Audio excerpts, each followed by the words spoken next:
Hi, I'm Reggie Brooks, Executive Director of the Holtz Heroes Foundation, and welcome to the Zorich Podcast as we celebrate Black History Month and some of the legendary players from the Lou Holtz era. Welcome, everyone, to a very special edition of the Zorich Podcast. I've teamed up with the Holtz Heroes Foundation to celebrate Black History Month. We'll be interviewing some amazing student athletes who became instant legends while they were student athletes at Notre Dame during the Holtz era. And one of those amazing student athletes we have right here is Bryant Young. And this is going to hurt me to say this. Part of that crazy 1990 recruiting class that some say may have been the best recruiting class in the modern age of Notre Dame. I'm not sure, but they have the talent to prove it. So he was part of that class, All-American, first-round draft pick to the San Fransisco 49ers, Super Bowl champion, and as of a few days ago, not sure if you had anything going on, but believe you became a member of the Pro Football Hall of Fame, maybe? Yes. Okay. A true legend of Notre Dame, Bryant Young. Thank you so much for being on this special edition of the Holtz Heroes Foundation and the Zorich Podcast. Thank you. Well, thank you, Chris, for having me on, and it's always a pleasure to rub elbows and be in the same, at least, proximity with technology now of fellow domers. So I really appreciate that. You're very kind. Well, we have some great questions, but first, we talked a little bit before about it. I'm assuming it's just been a whirlwind since your life changed just a couple days ago. Can you just kind of walk us through a little bit of kind of how it's been and finally having the chance to actually wear that blazer? Yeah, just it's been a whirlwind the last couple weeks or so. January 18th was the voting for the NFL Hall of Fame. We had a class of 15 members, and so that 15, 5 were selected, and I happened to be one of them. And just extremely blessed to have received a knock on my door from a fellow Hall of Famer now, former teammate Charles Haley, and just an incredible honor. Just shocked and taken aback from the surprise of that, and just incredibly.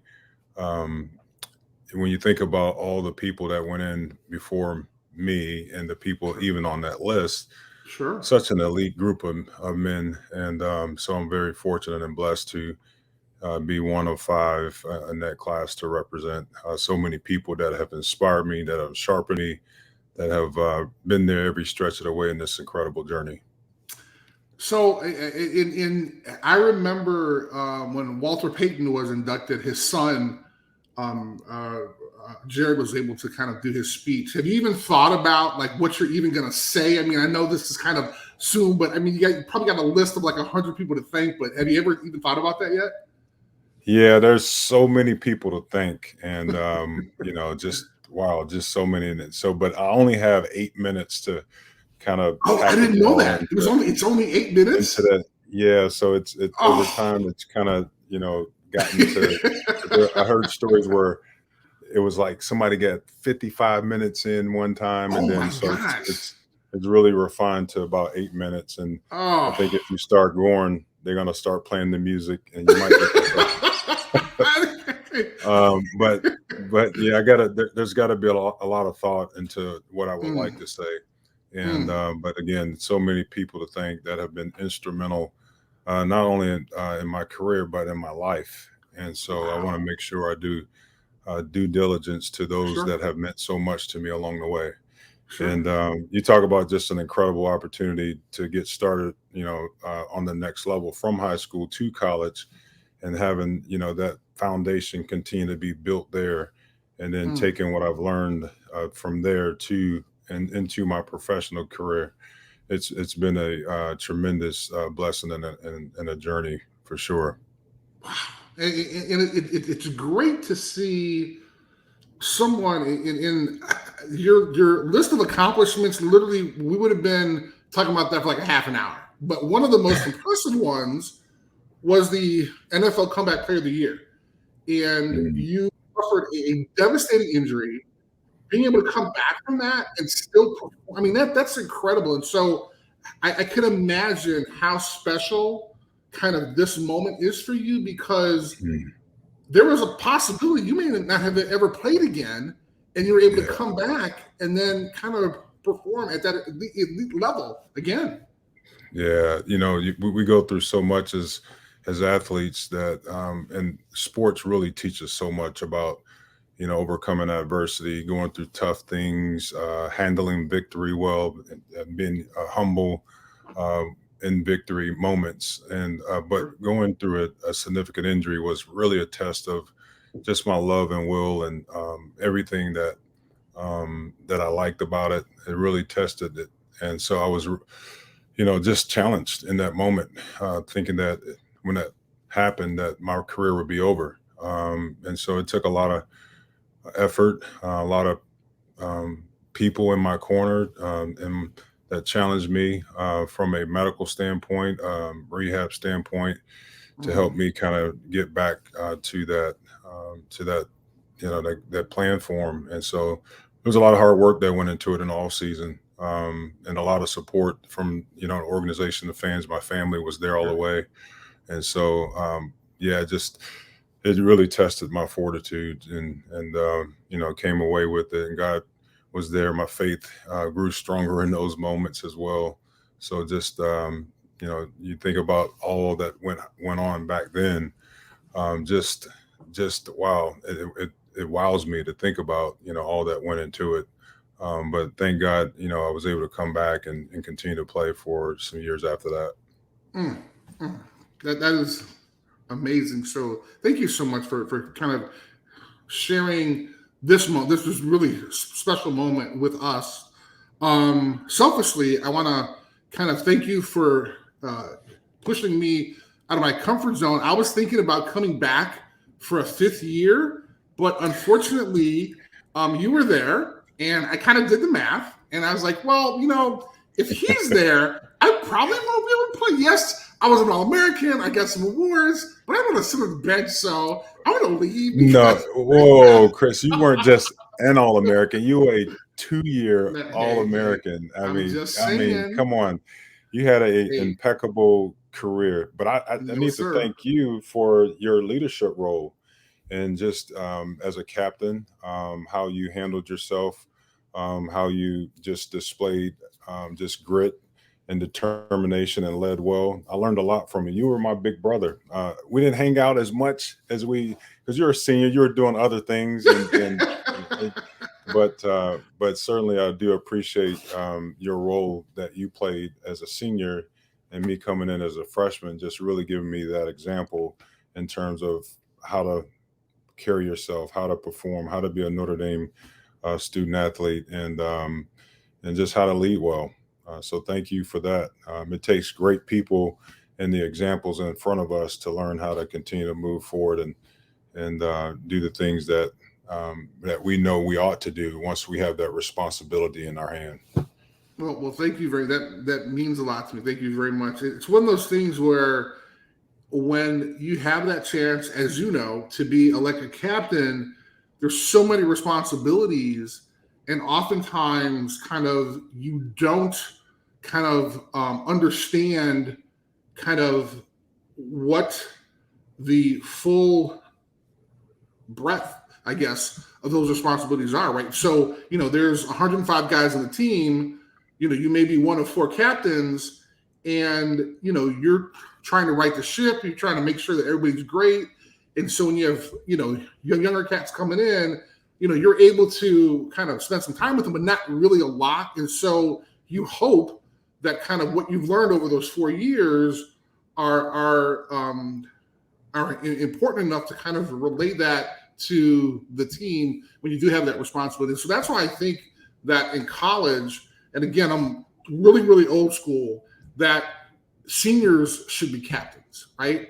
And it's so interesting because oftentimes you have, and people have different philosophies and everything else, but I think that senior mentality, that senior responsibility really kind of comes into effect. So I wanted to say thank you very much for your very kind comments. We are Absolutely. going to. And to that point, seniors should lead, and because there's things that you have to learn as a leader and a captain, and there's a responsibility to that, right? So you need to have some wisdom and be able to operate in that. So for sure, I mean, I think that's really important in terms of just anointing a freshman as a leader or a young rookie, because they're a quarterback or something. Right. So it's Right. important that person has some understanding and wisdom leading in that way. Well, we're going to talk a little bit about, because it's Black History Month, and we want to thank Reggie Brooks for putting together this idea of really kind of having individuals that were just amazing students and also athletes during the Lou Holtz era. And obviously you're one of them. So one of the things I'd like to ask was, what was your experience being a Black student athlete at Notre Dame?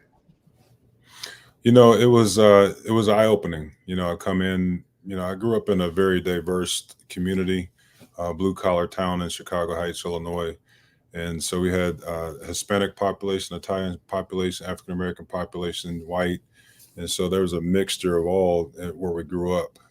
So when I went to Notre Dame, it was a little eye-opening, because now I'm in an environment where I'm like really a minority. And so just learning to operate and move in that space, I think it was being exposed to that really helped me grow and expand and meet different people that didn't look like me, and befriend people that didn't look like me. But I also gained a really good friend in my roommate my freshman year. And then my sophomore year, I gained two more really good friends in a quad and a roommate, two more roommates we had. And so just being a part of the student body and just embracing all it had to offer, it was an incredible experience. But you learn too, like when you're not the majority, you learn how to operate in spaces, and it grows you. So I was very blessed to have gone through that experience for sure. And what Brian is alluding to is, at Notre Dame, when you're an athlete, unlike 99% of the universities around the country, there are no athletic dorms. And so Right. you are, not only do you live in the dorm, but as freshmen, 9 times out of 10, you're probably paired with another student. And because the Black population is less than 13% at Notre Dame currently, then the odds are you're probably going to have a white roommate, right? And That's right. oftentimes that can be kind of a different experience, right? I was very fortunate enough to talk to Ronaldo Wynn, and he shared a situation where for 2 weeks, he didn't even talk to his roommate. Wow. I mean, how crazy is that, right? So you're talking about a kid, again, from the Chicago area, right, who's not used to being in an all-white environment, although he went to a great Catholic school in De La Salle. Then all of a sudden, he's put in this environment, and, if there aren't any conversations from the upper class and everything, and that's why I kind of feel bad, because, when you're not talking to your roommate for the first couple of weeks, that's kind of hard. So it's interesting that Notre Dame really kind of has that perspective, and I love the fact that they do that. However, for the summers, I loved summer school because of the exact opposite, right? Because we were like the only. I think there were. I'm not sure how many people were there, but basketball was there. A lot of the athletes were there, and we were in one dorm, and it was so cool to kind of look down the hallway and see like a plethora of athletes all the time. I mean, it was great. I don't know how it was for you during the summer. If you went to summer school. Yeah, that was the same. I mean, you go to summer school, you get a chance to get ahead, academically, but you also get a chance to train with your teammates. And you're in camp, you're working out in the summer, and there are other student athletes that are there. And so you form those friendships, and those bonds continue to grow in the summertime. And then you meet other people that are there in the summertime. So it looks a little different. But, I tell you that I did have a rich experience in terms of just my roommate, having a friendship with him over the years, and two more that I talked about my sophomore year. And so, but just really getting out of my comfort zone and meeting other people, and just understanding who they are and where they're from, but sometimes it could be a little intimidating. But Sure. I think you grow in moments where you're a little uncomfortable. You Right. get out of your comfort zone. You meet different people, and you make the best of every situation. Mm, mm. So the next question then is, when you spent that first year, that first several months at Notre Dame, then you go back like to your old neighbor, the Chicago Heights. Did folks did your boys and your friends, did they look at you kind of differently, or how was that experience like? You know, people had held Notre Dame at a very high regard, and Chicago.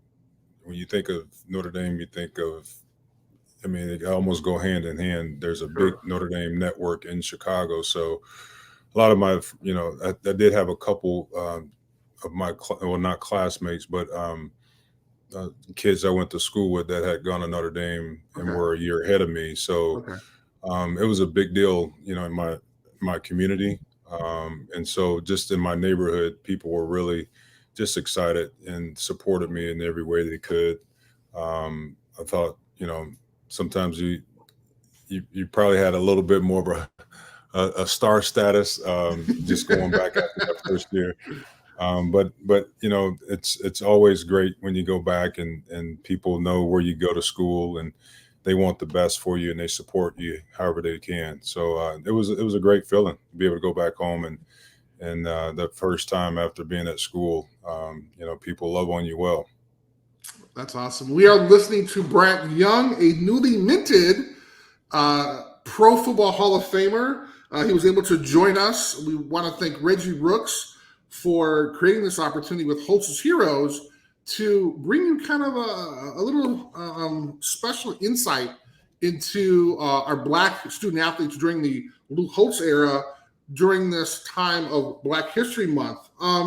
So let's kind of fast forward a little bit. And the first question that I want to talk about kind of in the second half is, what was it like hearing your name being called in the first round of the NFL draft? That had to be an amazing experience. Wow, it was special. Even before that, leading up to the draft, having a good season, and then the off season, you're working out and doing draft prep, and then you start hearing all the different draft analysts making their predictions of where guys may potentially go. And the conversation always kind of had me around the top 15, top 10 pick, but, not knowing if I would go to a really good team or a team that really needed, that was struggling. They were really Sure. trying to build and put the pieces together. So I was very fortunate, just to have my family there. And then to receive that call at the seventh pick, it was an exciting day for me and my family, because again, you think about all the hard work that goes into it up until that point, Sure. and you hear your name call, you get that phone call, and then it's announced on TV. I mean, it was a dream come true, and so That is certainly, great. yeah, certainly it was an exciting day to go to San Francisco and then have a chance to, in my first year, experience winning and winning the championship, something that I hadn't quite accomplished. We were pretty close in college. So, Yeah, very close. but such a great organization that did a lot of great things for not only in the community, but just for me personally, in terms of just allowing me to be there and to continue my professional career. So many teammates and relationships built out there. Just a real impactful experience in San Francisco. Sure. And kind of an extension of that, how do you feel Notre Dame prepared you for the NFL? I think from an athletic standpoint, I think when you look at how we prepared, how we practice, We were a very physical practicing team. We had Sure. pads. It seemed like all the way up until Friday before the Saturday games. Right. Exactly. But I think it was Thursday. We met. It was our last Right. day of Right. pads. But anyway, we had physical practices, and we challenged each other. We had it was iron sharpening iron, and it was no. And also because we always had the opportunity to play, in the January 1 bowl. I think having those long seasons and practicing through Sure. December really prepared me for a long year in San Francisco. But I remember that I was telling somebody one of the first training camp practices. We had pads on, but we also made sure that we took care of each other in terms of just practicing with shorts and taking the pads Sure. off. Then the regular season became one day in pads a week, and then Right. it was a Thursday short practice, Wednesday pads, Thursday shorts, and we Mm-hmm. learned how to practice fast in shorts. So we Mm. didn't have this physical practice, and the philosophy was that we're going to practice hard, we're going to take care of our bodies, but we're going to play fast and physical on Sundays. Mm. So in a sense, Notre Dame prepared me well in that way. Is that I felt the physicality of practices at Notre Dame were very competitive. But when I got there, the competitiveness was there, but we didn't beat up on each other a lot during the week. I So I see. think that helped me for a long season. But Sure. I think too, just the leadership, the things that we're trained to do, the standard that's created. We Mhm. had to live up to. We didn't cut corners, and we talk about accountability and things that we're responsible for. We had all those things in place at Notre Dame, and just the expectations. I think just understanding that and having that standard and that work ethic, and bringing all those things with me that helped prepare me for a long career in San Francisco. That's great. And it's interesting because I was on the Bears with Richard Nett, and he actually left the Bears for a year and went to San Francisco. And it was so Yes, interesting. So teammate. here's the funny thing Sorry, I is stole I'm them sure from you. no. But here's the funny thing. I'm sure as a kid you watched them just like I did, right? Yes, And then all of a sudden you have a yes, chance to play with us. It was like, man, this is great. But it was so yeah, interesting because when he actually came back, so I think he came back. I want to say for me, like one of those situations where he wanted to retire a Bear, so right. he came back for a couple games. But he talked about, and it was so interesting because at the time we had Dave Wannstedt, who was all about hitting. I mean, like we had triple sessions hitting during the summertime, during the year, during the season. I think we stopped hitting, like you're kind of referring. I think we stopped hitting like on a Saturday. It was crazy, right? He always had ones and Right. ones going against each other. It was insane. But then Hmm. Richard came back and he was like, guys, there's like another life out there, man. In Frisco, man, it was great. And he was talking about how they, like you said, once a week had pads, everything else, but you guys practice fast. Yeah, absolutely. Even when we had pads on, we didn't go the whole practice in pads. We would go like 907 or inside drill, and then we would go one-on-one pass rush. And sometimes we Mm-hmm. do some run fits or one-on-one run blocking or whatever. And then the pads will come off, and then the rest of that day we were practicing our shorts. And it was just fast tempo. Sure. It was hitch routes being called and going the distance to the end zone. That was Right. Jerry Rice's standard. And then it was, stand with leverage hands inside. It was about technique, but when the ball was thrown, the defensive linemen were running out the stack. So it was a fast paced tempo practice, and that's just was the standard. And you felt fresh Wow. on Sundays because you weren't beat up during the week. That Yep. is amazing. And which again talks about the success that your team has had. One of the mantras that Coach Holtz had when you were at Notre Dame was the idea of trust, love, and commitment. Can you Mhm. share with us what that means to you, maybe Yeah, then and maybe now? yeah, just trust, love, commitment. To me, it just means, can I trust you? Are you accountable? Are you responsible? Are you going to do what you're supposed to do? Can I depend on you to be where you're supposed to be? not only on the field, but in the classroom and outside the buildings, outside the university when you're home? Can I trust you in all capacities? And then love, do you love me? Because if you love me, you're going to do X, Y, and Z. You're going to be responsive. You're going to be accountable. And you're going to do the things necessary to make sure you're a good teammate. And that's love and having compassion for one another.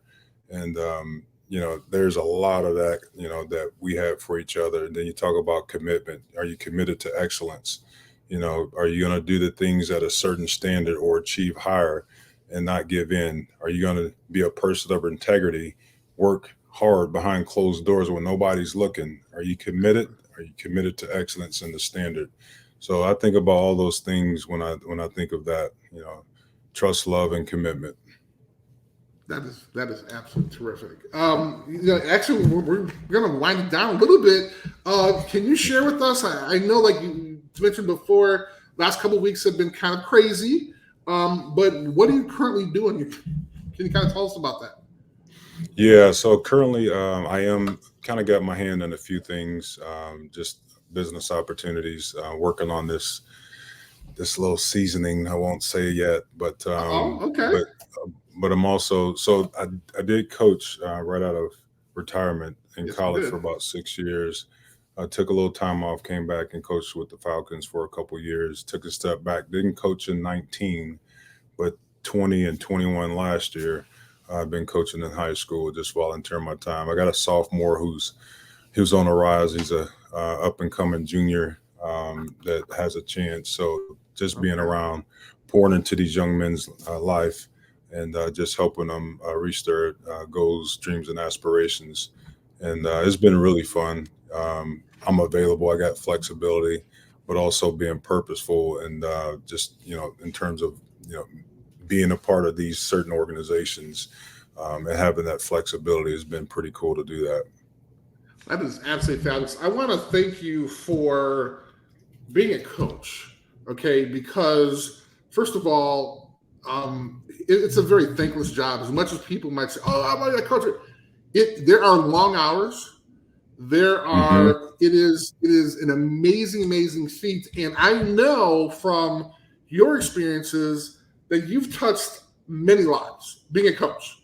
So I want to thank you as just a knucklehead kid who needed a coach in his life to kind of put him on the right path, right? So I know you may not hear it, but there are individuals out there whose lives you may have saved because you were there for them as a coach. So I want to thank you for being a coach. But now, when you're volunteering at high school level, even more so, right? Because now you're really affecting lives, right? So you're not just talking about like 19, 20-year-olds. Now you're talking about like 16, 17, 15-year-old kids. So that is an amazing job in itself. So thank you for doing that. Thank you, man. I really appreciate you saying it. It is a privilege, and to whom much is given, much is required. It's a privilege to be able to help shape a young man's life. I hold that with a lot of responsibility, and I don't take it for granted.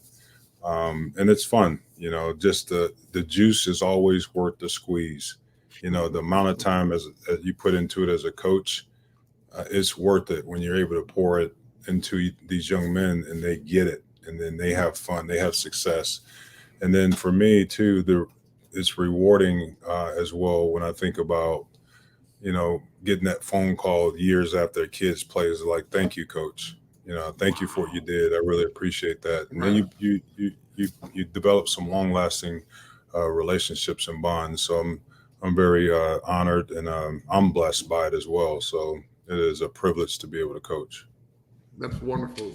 Those are beautiful words spoken from a newly minted Pro Football Hall of Famer. We want to thank Reggie Brooks. Also want to thank Holtz Heroes Foundation for allowing us to do this and coming up with the idea of celebrating our Black student athletes during the Lou Holtz era. Bryant Young, thank you so much. And once again, congratulations on being inducted to the Pro Football Hall of Fame.